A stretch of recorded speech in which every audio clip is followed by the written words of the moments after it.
giant 7,000-year-old stone egg with DNA engraved on it could be a key, even though rejected by science. I'm translating from another Greek article. The whole prehistory is written and imprinted everywhere in front of our eyes. Proper decoding is the key to understanding this. That's exactly what this mysterious egg with a strange relief and engraving on it is. The enigmatic stone was found in a small town of Silves in the Algarve region of southern Portugal.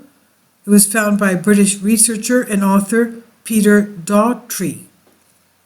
This researcher believes there is a strong relationship between the picturesque helmet and the mythical continent of Atlantis, a relationship he explores in his book Atlantis and the Silver City. In his book, he describes the unusual stone as a unique species, a huge stone about 6 meters long, that's about 18 feet long, and he says it's 7,000 years old and very similar to the cosmic egg of creation. Characteristics of the ancient find is not its size or shape, but the strange symbol embossed and engraved on its surface. Alternative history researchers are convinced that this egg carries a hidden message that was ignored by mainstream science.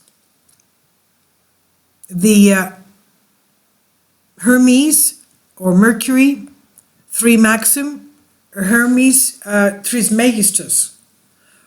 Archaeologists, on the other hand, believe that the relief is nothing more than an artistic motif commonly found in a variety of ancient objects. It's something represented as two snakes wrapped around one another or in a common stalk in the case of Hermes with the caduceus. But modern science refuses to make the connection between this archaic symbol and what makes the DNA that we know today. This quote-unquote secular egg, the stone egg discovered in Portugal, is in the Lagos Museum in Algarve, and while it's a controversial artifact, it's by far the only one of its kind. This cosmic egg is a common phenomenon in the mythology of many cultures, spanning different times and continents. Therefore, the relationship between an egg and the universe is natural. The egg has a double helix engraved on it.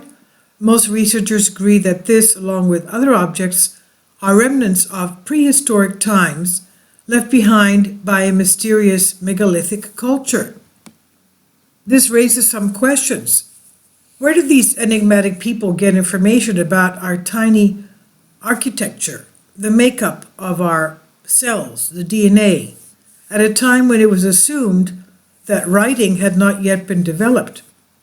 Why does the double helix symbol appear in so many different parts of the world? Is this a result of accidental artistic development, or at least controversial evidence of external intervention and knowledge transmitted by some advanced culture to the people? Doherty is convinced that this cannot be a coincidence or the result of some artistic expression. He also believes that the proximity of the small town of Silves to the Straits of Gibraltar and the Pillars of Hercules could justify a possible connection to the lost continent of Atlantis. He thinks that if there was ever an ancient civilization that had a technological backing to look into the nucleus of a cell, the Atlantis culture would be a safe bet for him. So long as the mainstream of science does not bend to consider, it leaves all the room open to suggest that this could be possible. Now, the Orphic egg and the zodiac,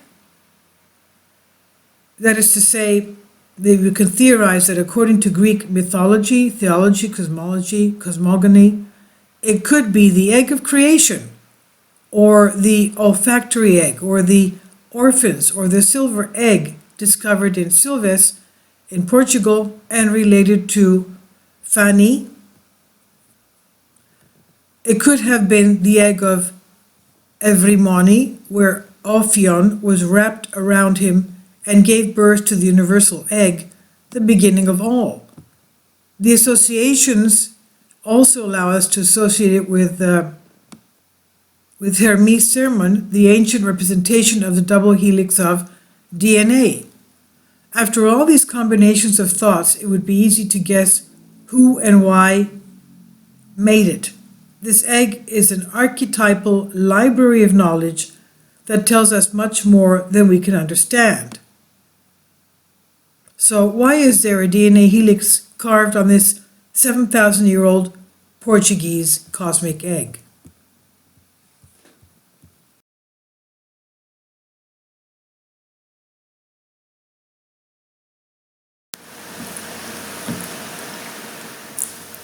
If you'd like to join me on my Patreon account, you will hear content not covered by mainstream media.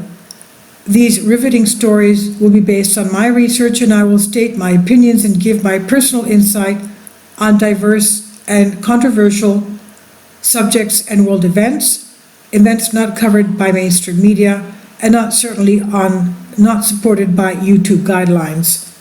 So whatever I have on my Patreon, most of those will not be on my YouTube channel. Please consider becoming a member today.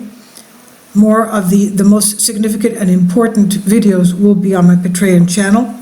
Your support helps me to continue my research and keeps this YouTube channel alive.